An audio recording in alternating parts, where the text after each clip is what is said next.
श्रुतिस्मृतिपुराणानाम् आलयं करुणालयं नमामि भगवत्पादं शङ्करं लोकशङ्करं शङ्करं शङ्कराचार्यं केशवं बादरायणं सूत्रभाष्यकृतौ वन्दे भगवन्तौ पुनः पुनः ईश्वरो गुरुरात्मेति मूर्तिभेदविभागिने व्योमवद्व्याप्तदेहाय दक्षिणामूर्तये नमः। सदाशिवसमारम्भां शङ्कराचार्यमध्यमाम् अस्मदाचार्यपर्यन्तां वन्दे गुरुपरम्पराम्। ॐ सहना भवतु सहनौ भुनक्तु सह वीर्यं करवावहै तेजस्विनावधीतमस्तु मा विद्विषावहै। ॐ शान्ति शान्ति शान्तिः।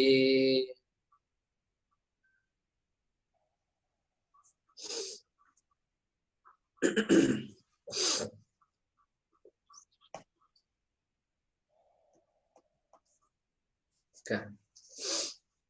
Namaste to all of you.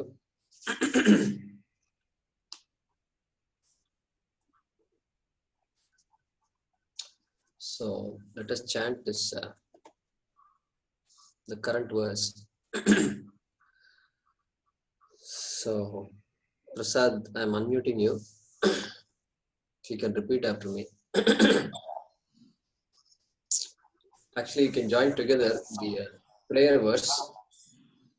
Vasudevendra Yogindram Vasudevendra Yogindram Natva Jnanapradam Gurum Natva Jnanapradam Gurum Mumukshunam Hitarthaya Mumukshonam Hidadaye Hitarthaya Hitadhaya Tattvabodho Tattvabodho Vidhiyate Vidhiyate Atma Kaha Atma Kaha Sthula Sukshma Sula Sukshma Karana Sharirat Vyatiriktaha Karana Sarirat Vitiriktaha Panchakoshatitaha Panchakoshatitaha San Tan San San Avasthatraya Sakshi Avastatraya Sakshi Satchidananda Rupa San Satchidananda Rupasam Yastisthati Yastishtati Sa Atma Sa Atma Tula Shariram Kim Tula Sariram Kim Panchikrita Panchikruta Pancha Mahabhutaihi Pancha Mahabhutaihi Kritam Krutam Satkarma Janyam Tatkarma Janyam Satkarma Janyam Tatkarma Janyam Sat as in Satyam Satkarma Janyam Satkarma Janyam Sukha Dukkhadi Sukha Dukkhadi Bhogayatanam Bhogatayanam Bhogayatanam Bhogayatanam Shariram Shariram Asti Asti Jayate Jayate Vardhate Vardhate Viparinamate Viparinamate apakshiyate apakshiyate vinashyatiti dinashyatiti shad vikaravat shad vikaravat yetat etat stula shariram. स्थूल शरीरम.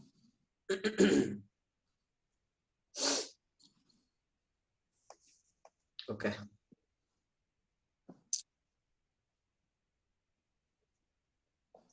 So I've unmuted a few of you.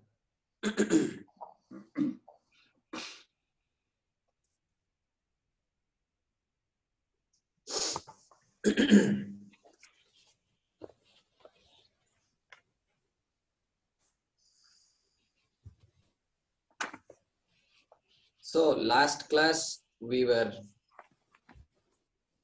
exploring the word Ananda of the triplet Satchidananda. So we said there, when the word Ananda comes along with Sat and Chit, Ananda in general means happiness. Both Anand hai. I'm very happy we came home. Anand hua. That we say. Of course, Ananda means happiness. But when the word Ananda comes along with such Sat and Chit, then we must understand Ananda as Ananta, limitlessness. So we saw that last week also. And then we explicitly said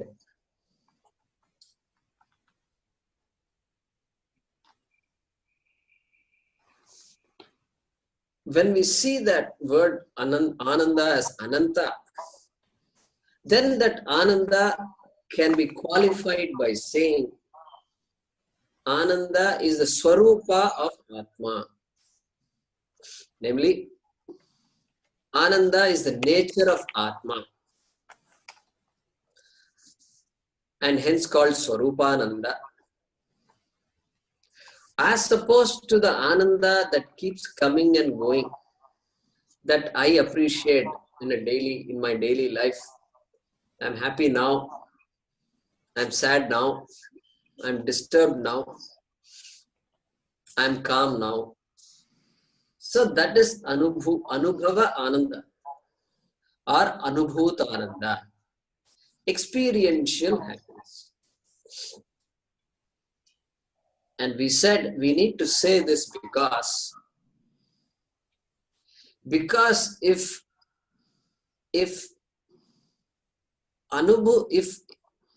this moksha was another experience, then I will be waiting for an experience.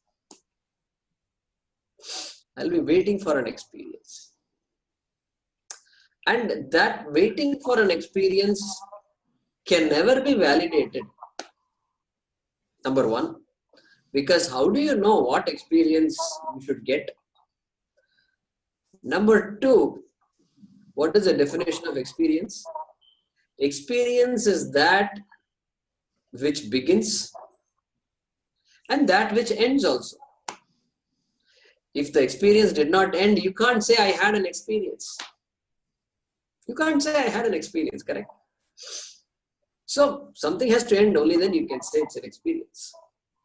So if somebody says moksha is an experience, then we will ask the question, then it is very obvious that experience has to begin and that will also end. So then we can say, oh, yesterday night I had moksha for 5 minutes I had moksha. How many minutes moksha did you have, Hem? I can ask the question. I'm trying, I'm not getting it. So we will all be waiting for an experience. So that we must remember. The important revelation that our Shastra makes, and Swamiji used to make a point of emphasizing that. And the reason the emphasis is important is because if I'm seeking an experience, then I'll be waiting for an experience, and that will be a different track altogether. It is all right to seek experiences, but let's not confuse moksha with an experience. That is the message here. All the sadhanas we do, all the dhyanam, meditation, which are all so important, japa, puja, etc. So important so that the mind gains a certain freedom, a certain discipline, a certain mastery, a mastery over oneself, so that I can begin to appreciate what the Shastram is trying to say. And it happens. And that jnanam the Shastram is talking about does happen. So therefore, the pursuit is not experiential, the pursuit has to be cognitive. This is where we use the word cognitive. Very important. We saw the example of Narada. Narada says, I'm great in all subjects. Any subject you talk about, I'm great in that. But Shokam, I'm sad. So if Narada can say that, we can learn from that. We can learn from that. We can ask the fundamental question. What is the nature of this moksha? Which is what we are studying. So the pursuit being cognitive, what happens between the person who is communicating this, we call that person a teacher, let's say, and the person who is listening to it, we can say student. And when there is a teacher and student, what has to happen is there must be an effort to unfold a fact. Unfold a fact. A fact is there. Any subject you take, mathematics, physics, chemistry, biology, etc. We talk about teachers, adhyapakaha, acharya, teacher we talk about. We don't say, when the child comes back home, we don't ask the child, what did the preacher preach you today? Nobody asks that question. Why? Why don't we ask that question? Why do we say, what did the teacher teach you today? What did the social studies teacher teach you today? I talk a lot to students and college students. So I bring in these subjects, whatever I can remember from my past. So we talk about teaching, not preaching. That is because the fundamental difference between these two is, in teaching, a fact, the teacher knows a fact and is trying the best to communicate that fact to the students. 2 plus 3 is equal to 5. This boy, these girls, they know 1, 2, 3. The teacher has struggled and taught them 1, 2, 3 and all that. Now this addition has to be taught. Just imagine what effort is needed. How many of us, parents know this very well. Parents know this very well. And some of them will do like this. They drop the head. 2 plus 3, 5. Suno. And the next day, father will ask the son. So, boy, what is 2 plus 3? 4. So the father is just closing his eyes, and that is the time the father prays. Hey Bhagavan, kuch karo. What is this? 1 week has happened. He's still at 2 plus 2 is equal to 4. And the father is a great physicist. And he's doing quantum physics and all that. And this boy is stuck into an addition. So this is where teaching is so important. I gave a lecture to teachers the other day. There were about 50 teachers. And they asked me to talk about teaching. So I said, who am I to talk about teaching? But I help them see the importance of the role of a teacher. How much patience is needed. How much compassion is needed. What words the teacher cannot use in a classroom. Cannot judge students, children, small children growing up. Every child has so much trust in the teacher. So much trust that whatever the teacher says, the child will absorb. And at home, the child won't listen to the parents. The child will come and say, oh, my teacher said plastics are not good. Why? Why plastics are not good? Oh, she said it is polluting the atmosphere and earth. Oh, really? What is the meaning of pollution? Oh, it makes the whole earth dirty. So like this, the child just talks and talks and talks. How beautiful it is to hear all this. So that cognitive understanding, 2 plus 3 is 5. Nothing to be believed. If there is something to be believed, then we can ask, what did he preach? What did she preach? Preaching versus teaching. That is why in other faiths, they talk about preacher. Think about it. I was amazed when I first appreciated that. Preacher. There is a church, there is always a preacher. Because he's talking so many things.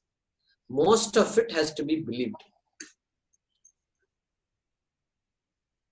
Here also, in our Shastram also, a lot of things have to be believed. Karma. We say, what is karma? If I do something, a good action, I will gain punyam. If I do a unbecoming action, hurtful action, I will gain papam. There is no proof for this. Don't ask anybody what is the proof. How we can give proof, you tell me. What kind of proof? If I give a proof, how that proof will look like? I should be able to say, hey, because I lied that day to a bunch of people, now I am suffering. How I can prove that? I can only believe it. I can say, our Shastram says it is like this, so you believe it. And because we cannot refute it, we cannot disprove it, we find it to be reasonable, we believe it. So we don't believe in things that are not believable. That the Shastram never says. That is why we have the ability to question and question and question and question. So there are certain things to be believed, certain things to be understood clearly. So we use the word cognitive pursuit.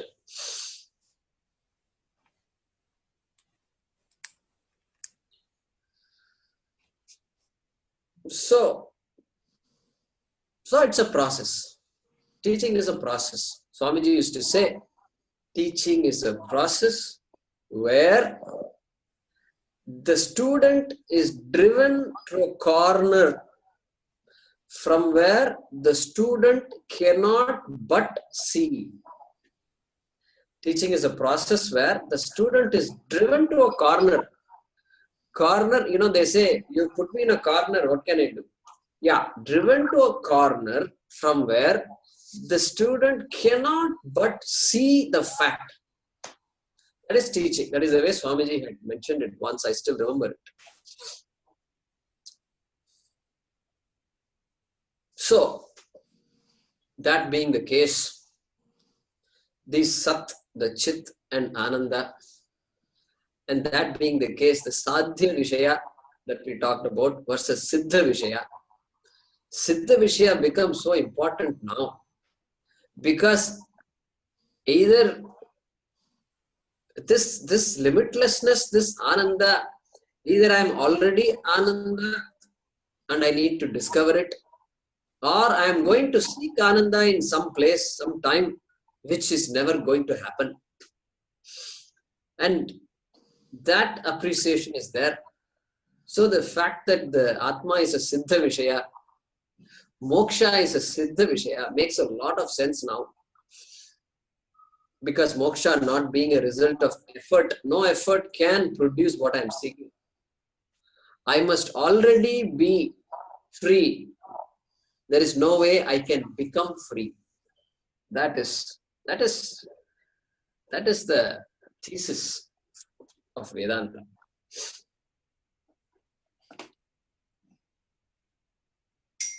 Sat Chit Ananda. So that Atma is Chit, which is the self-revealing, self-evident consciousness, which is Sat, not subject to time, and which cannot be objectified. Therefore, being existent has to be limitless. Ananta. This much we understand. Now, how to recognize this Atma?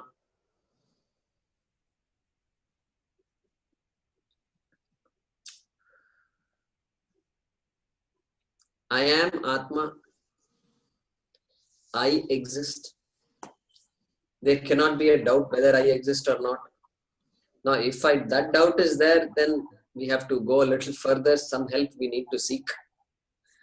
So we assume, that we all can answer that question and say, yes, I exist.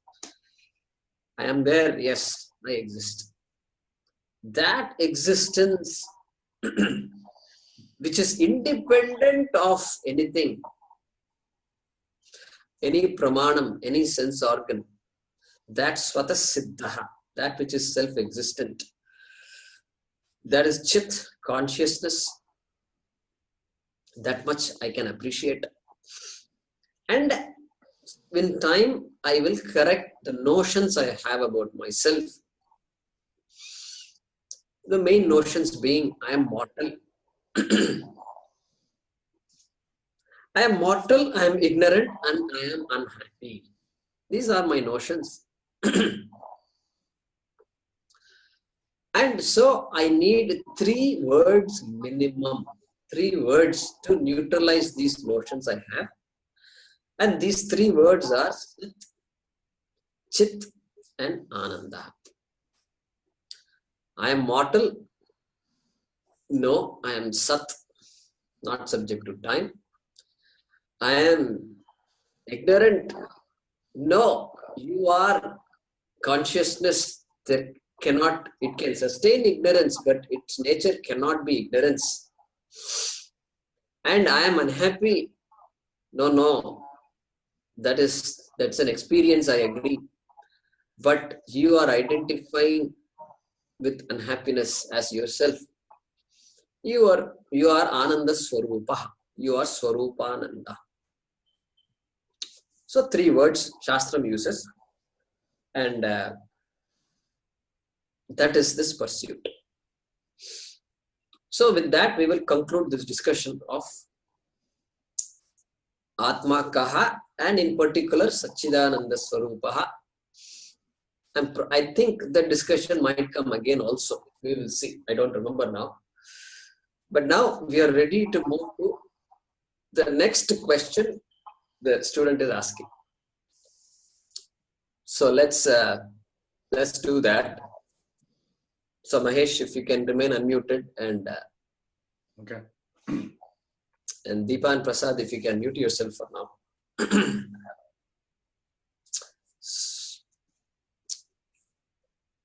Sthula Shariram Kim. Sthula Shariram Kim. Panchikrita. Panchikrita. Pancha Mahabhutaihi. Pancha Mahabhutaihi. Kritam. Kritam. Satkarmajanyam. Satkarmajanyam. Sukha Dukkhadi. Sukha Dukkhadi. Bhogayatanam. Bhogayatanam. Shariram. Shariram. Asti. Asti. Jayate. Jayate. Vardhate. Vardhate. Viparinamate. Viparinamate. Apakshiyate. Apakshiyate. Vinashyati. Vinashyati. Iti. Iti. Shad vikaravat. Shad vikaravad. Etat. Etat. Sthula shariram. Thula shariram. Okay. So,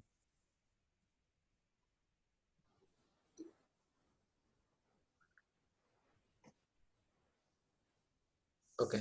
I've unmuted Deepa and him.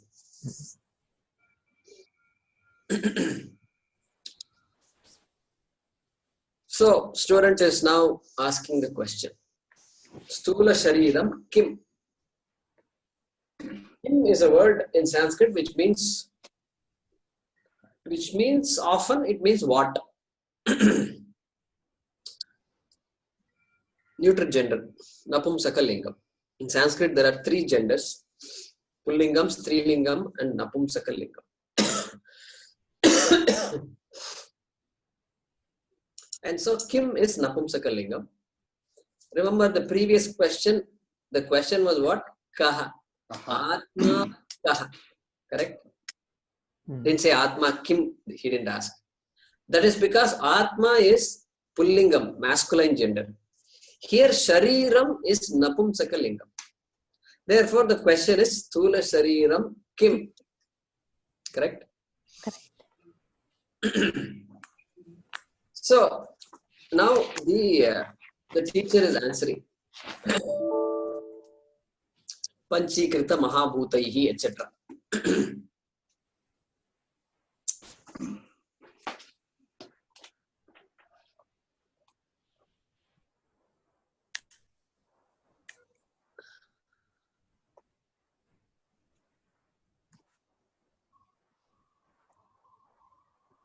One second, there was a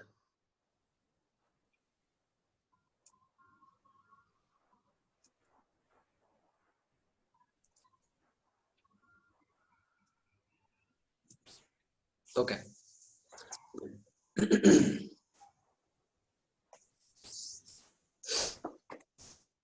So let's look at this first. Let's look at this ayatanam, bhoga ayatanam. So here the teacher is describing what sthula shariram is. Ayatanam, bhoga ayatanam. Bhoga means, bhoga in general means experience. Any experience is called bhoga. Sometimes they use the word bhoga for just enjoyment. Enjoyment, bhoga. Bhoga, they say bhoga and roga go together. So you may have heard that. So bhoga ayatanam. Ayatanam means the container of bhoga, container of experience. This body is the counter of experience. Where does experience occur? It happens in this body, of course, within the confines of this body. So that receptacle, that container, that platform of experience is called bhogayatanam. The place where all experiences occur.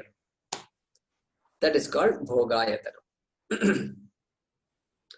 What kind of bhoga? Sukha dukkhadi. Doesn't require much explanation. There is either sukha experience or dukkha experience. Different shades of happiness and sorrow, pain and happiness. But why they should say sukha dukkha bhoga only? They should say. Why does the author say sukha dukkha adi? This adi you will find periodically. You will find adi. Adi means beginning. Literal meaning of adi is beginning. So this word here, and we will translate this as etc. Sukha, kama, dukkha, kama, etc. That is the way we translate it. But the real meaning of Adi is not etc. It means first. Adi means Adi Guru, first Guru, Dakshinamurti, Shiva, Adi. Adi Kalam, long ago. We don't know, Adi. So what the phrase here means, the group in which Sukha and Dukkha are in the beginning. That is the way to translate this compound word called Sukha Dukkhadi. So the group of things that is being communicated called Sukha Dukkhadi. It is a group of items of which the items Sukha and Dukkha are in the beginning. That is what? A group that begins with Sukha and Dukkha. That is a literal translation of Sukha Dukkhadi. So in practice, what does it mean? Sukha, Kama, Dukkha, Kama, etc. Okay? Just some Sanskrit here. There is a samasa here. Sukha Dukkhadi. So why Adi? There are only two kinds of experience, Sukha or Dukkha. Why should there be Adi? Is there any other kind of experience that I don't know here? Okay, somebody says, oh, Jayakumar ji, hey, sometimes I am neither happy nor sad. Suppose somebody says that. What about that? If somebody says, okay, that also included Adi. Okay, you add all those experiences, which you think are neither Sukha or Dukkha. Okay, bring all that. That's called Sukha Dukkha. So Sukha Dukkha di Bhogayatanam. So the Vedanta people are very smart. They will try to find a way to accommodate things at the same time communicate a message. Shastram is like that. It's a very popular phrase also. In Kavyam, in Mahabharatam, Puranas and all, you'll find Adi. They will just put Adi, etc. Which even in our English writing and all, we do that also. Okay. Next, there is this word Shariram. Sukha Dukkhadi Bhogayatana Shariram. Shariram is a very interesting word. It comes from the Sanskrit dhatu, Sanskrit root called Shri. Shri. Shri. It means to anoint, to put a plaster, to put a paste. That is the meaning of the word Shri. Okay? That is one meaning. Yeah, I'm sorry. That is a different meaning. But I will say that anyway. That is the word for Deha. I was thinking of Deha. Another synonym for the word Shariram is Deha. So that is what I was thinking when I said it. But I will say that now that I've said it. Deha. Dih is to anoint, to put a pasting, plastering, covering, that kind of stuff is called. So the word Deha tells us, hey, it seems it is something that you apply something on. That is the meaning of the word Deha. Dihyate. And it can also mean things is soiled, something that can be soiled, something that can be polluted. All those meanings are there for the word Dih. Deha. Then Shri also, similar meaning. Shri is to tear into pieces, to break into pieces, to hurt, to kill. Those are the meanings of the word Shri. And so what about Shariram? Shiryamana Swabhavaha means that which is subject to be broken apart is called Shariram. Look at this. Look at the way they have constructed these words. And they call this body a Shariram. They indirectly saying, why indirectly? Directly saying, hey, this body Don't take it too seriously. It has been put together, and anything that is put together has to fall apart. That is what this body is. I think it's a genius, because the word itself has the meaning. And Shariram, if I say this is what it means, you can't have any other meaning. If you think you're going to live for a long time, yeah, fine, you are welcome to think you're going to live for a long time. But remember, this is Shariram. Go up, look up the dictionary Shariram, and you will know what the Shariram is all about. So, Shiryamana Swabhavatvat Shariram. That which is subject to disintegration is called Shariram. That is all. This is what the Shastra is telling about this body. So, okay. So, subject to falling apart. Now, how is it put together? How is the body put together? So, he is going to tell Pancha Mahabhuta Bhutaihi Kritam. Put together means what? We have studied about this body in our school.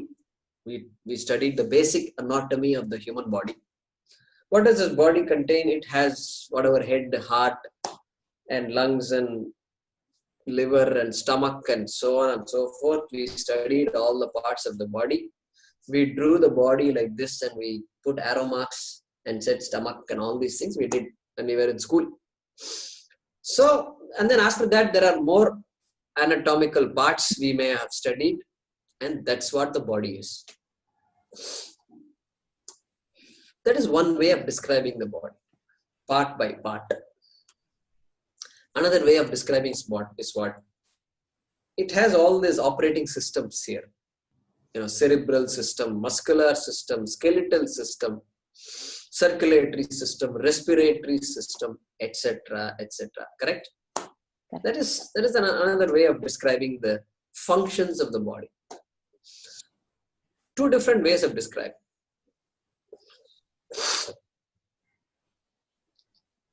The Shastram is presenting the body in a different way. It is using the word Mahabhuta. It's a model. Remember, it's a model. A model is meant to appreciate the reality, appreciate something. As long as a model helps us appreciate reality, the details of the model don't matter that much. Don't matter that much. So in the Upanishad talks about this Panchabhut Mahabhuta model. And since the author the teaching is based on the Upanishad, the author mentions the same model, Pancha Mahabhuta. So we need to spend some time understanding this model.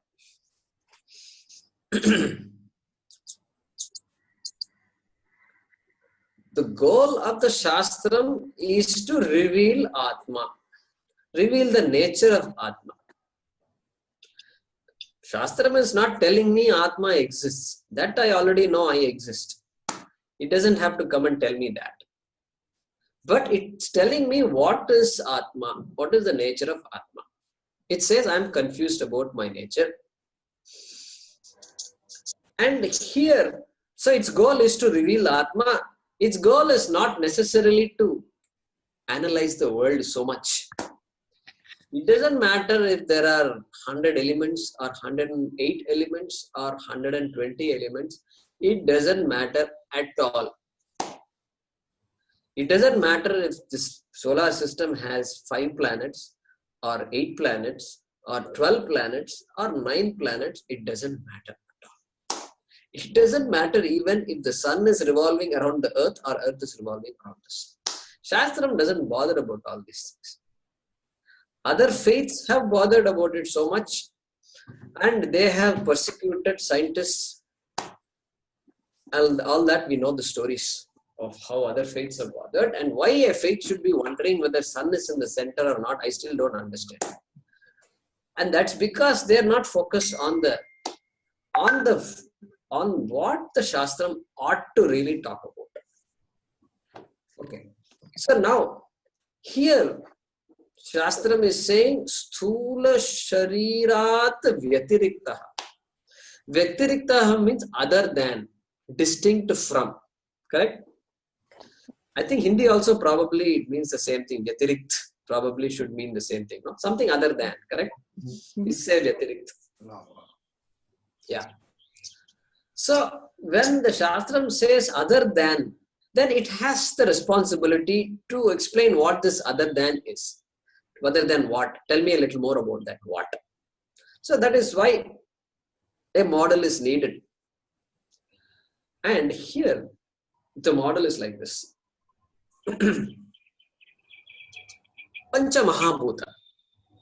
And the model is, once it uses the model to describe this Sharira, this body, then the same model is applicable for any object in this world. And because, see, remember, the Shastram is not really interested in how many parts there are in the body, how does respiration occur, all this is not important. It's important in Ayurveda. Respiration is important in Ayurveda, but not in Vedanta. So, therefore, it has come up with a model which, if it describes the body, it has to describe it should describe every object in this world, which means it should describe the world itself. So, that is the model called Pancha Mahabhuta model. Maha. Maha generally means big, great, right? That's what Maha means. Here, Maha means basic. The basic is the greatest. After that, everything builds on the basic. So, Maha means fundamental, basic. Mahabhuta, basic elements, fundamental elements. Okay.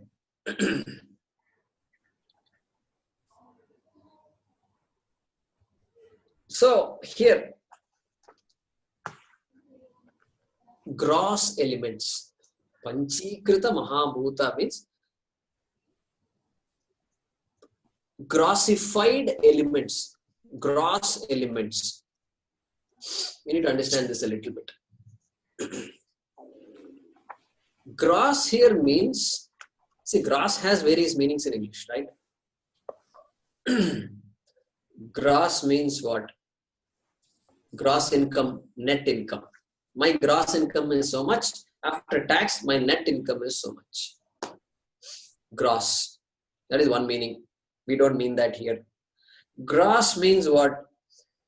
There is a unit of weight, unit of mass called gross. Some of you may or may not remember this. Gross is something like 12 dozens is called a gross.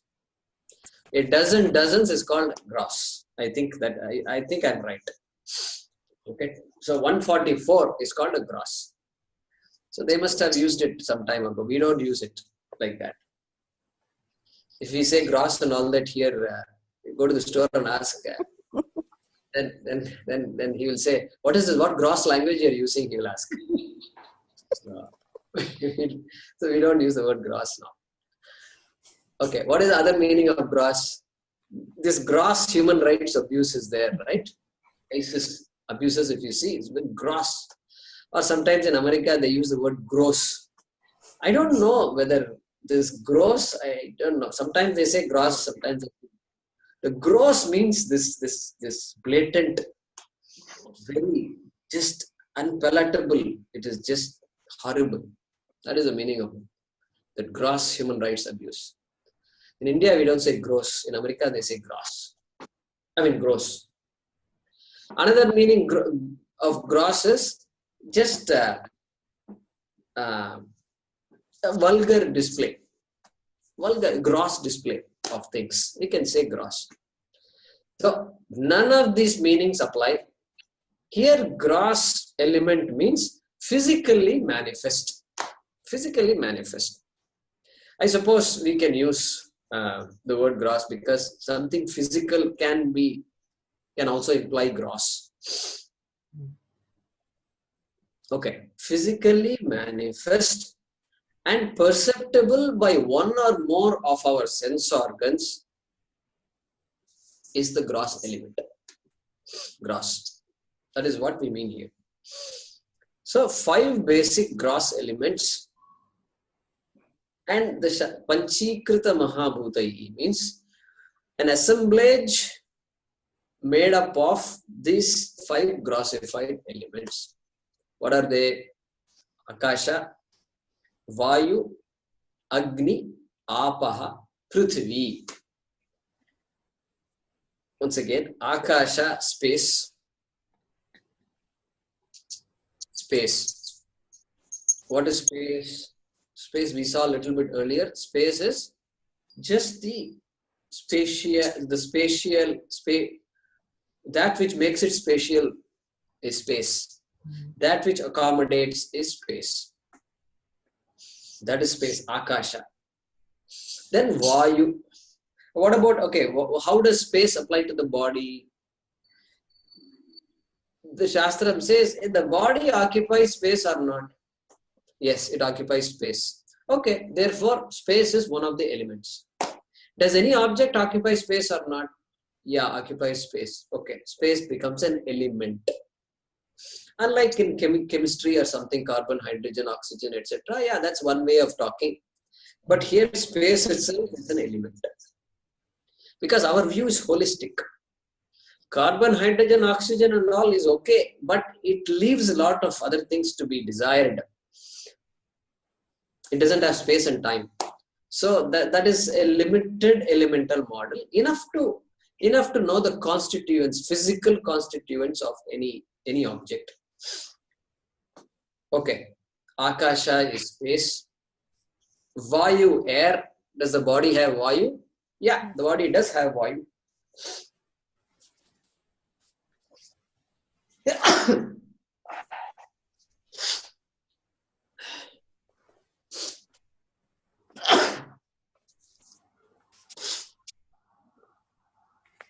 Yeah, body has oxygen. The body has air. We breathe in air, and there's carbon dioxide, etc., etc. So the air element is there in the body.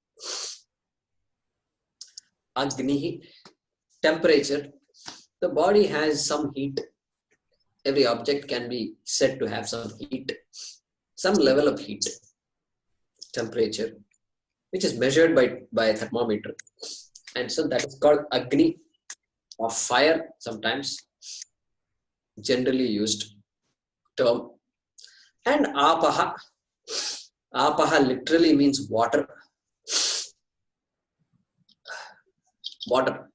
And so the element of water, of course, they say a good percentage of the body is water. And they also say 80% of the earth is water. They say these things. So it's so hard to believe that 80% is water, but that is the truth. Every living being has so much water in it. Okay, that is Apaha. Then what about other liquids, if we say? Then Prithvi element we have to look into. Prithvi means all other things, all minerals, all this carbon, hydrogen, oxygen, etc. that you talk about comes under Prithvi. Minerals, generally they use the word minerals. So anything of that nature, which is neither of these 4, comes under Prithvi. So if you say, what about blood? Yeah, blood is water plus Akasha. What about Vayu? Yeah, they say oxygen is there. Hemoglobin is the carrier of oxygen. Wow, fantastic. Okay, put Vayu is also there in blood. What about Agni? Yeah, there is some temperature. So, Agni is there in blood. What about Apaha? Yes, blood is predominantly water. Good. Then what about Prithvi? Yeah, all the chemical constituents of blood and is all Prithvi. So like this, the body is Pancha Mahabhuta.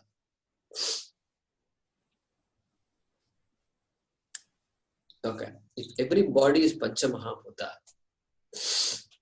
everybody is Panchamahabhuta, or every body is Panchamahabhuta, then why everybody is different? That question can arise. What is it that makes us so unique and different? So, karma. Shastra talks about karma. So here, the author uses the word Sat Karma Janyam.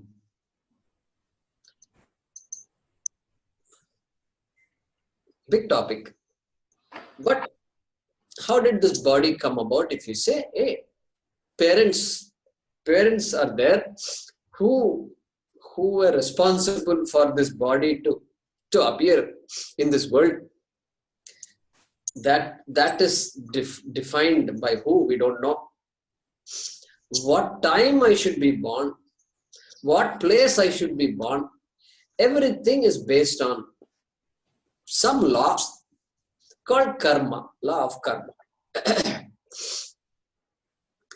Then that I should be born as a human being when there are so many options out there. Complete punyam. If I have only punyam in my bank account, karma account, then the Shastram says, I will get a Deva Sharira. Deva Sharira means some celestial body which can have no dukkha. A life without any dukkha. Until the punya ends, remember. No dukkha until the punya ends. Punya is also quantitative. So it will manifest and then it has to end. That is why Indra also can have a sense of insecurity.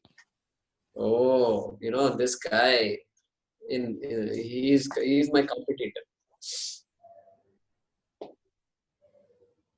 What is his name? Nachiketa's father did the Vishwajit Yajna. And forgetting his name. So, Uddhalaka, etc. names are given. So it becomes a threat for Indra. Even though Indra is the lord of all gods, hey, you're the man. What's your problem? You also have a little bit of problem. So, Deva Sharira. All Papa means what? All Papa is Prani Sharira, Jantu Sharira. Animals. Non-human animals. And even there we can see a gradation. There is a lizard, there is crab, and these kinds of mosquitoes, these kinds of lives which just come and go. One type of life. The street dog, what kind of life of a street dog. Then there is elephants and so forth. More majestic, different type of upadhi form. So there are also different types of karma being unfolded. So Papa on one side, pure Papa, pure Punya on the other side. Manushya Sharira is a Mishra. It's a combination of these two. We have people who are called Mishra, right? Last name Mishra. What is the meaning of that Mishra? This is what it means. Combination, one who has the right combination of Punya Papa is called a Mishra. Okay. So next time you see Mishraji, be careful. Don't tell all these things. He may get upset. I am not giving you any guarantees. Okay. So what? You might say what now? But you tell him, calm him down and say, hey, we're all Mishras. Not just you. I just discovered that even I am a Mishra. We're all part of the Mishra family. Big Mishra family. So Mishra, mixture of these two, Punya and Papa. Special Punya has to be there. Special. Because that self-consciousness has to be there. That mind which is able to ask the question, which is able to talk about dharma, that itself is a big thing. Sometimes I look around and we look at our governance and all. We say, what happened to this land of dharma? Don't they have any guilt or what? So that mind that can ask that question, right, wrong, and that can ask even more fundamental questions. So that requires special punya, Shastram says. And so many verses are written on that. Viveka Chudamani, Adi Shankaracharya writes, Jantunam Nara Janma Durlabham. Like that he says. So Durlabham, very difficult to get a life of a Manushya, of a human being. Then next verse he says further, he says, Durlabham Trayame Vaitat. Those of you who have studied Viveka Chudamani might recall. Durlabham Trayame Vaitat. There are three things that are difficult to get. Manushyatvam. First he lists Manushyatvam. This status of being a human body or having a human body, that is difficult. Having got that, the next difficult thing seems to be Mumukshutvam. Manushyatvam, Mumukshutvam. What is Mumukshutvam? The desire to be free. The desire to be free. Moksha, desire for moksha means freedom. The explicit desire to have that is also very durlabham, hard to get. And the third one is Mahapurusha Samshrayaha. Manushyatvam, Mumukshutvam, Mahapurusha Samshrayaha. So association with wise people. That is what Shankaracharya says. So now that Shariram is now, the author is saying, Sat Karma Janyam. This body, which is Panchamahabhuta, which is Bhogayatanam, which is a result of some special punya, Satkarma Janyam, born of special punya. And then Shad Vikaravat. That is the last definition he gives, last description he gives. It's already 7:30. So perhaps we can continue that in the next class. So today we saw the Sthula Shariram. We began to see what it is as described by the author. And Bhogayatanam, Sukha-dukkadi Bhogayatanam we saw first. Then we saw Shariram, the word Shariram itself, Shiryamana Swabhavatvat Shariram. Because it disintegrates, it is called Shariram. A word that is used commonly for Shariram is Deha. Even that word doesn't seem to be a complimentary word. It says that which you plaster, which you paint, which you embellish, which you dress up, which you look at in the front of the mirror every morning and paint. So that is called Deha. And then we have Pancha Mahabhuta. We saw that briefly. And Satkarma Janyam, result of some special punya. And next class we will see this Shad Vikaravat, which means that which has sixfold modifications, which we are going to see that.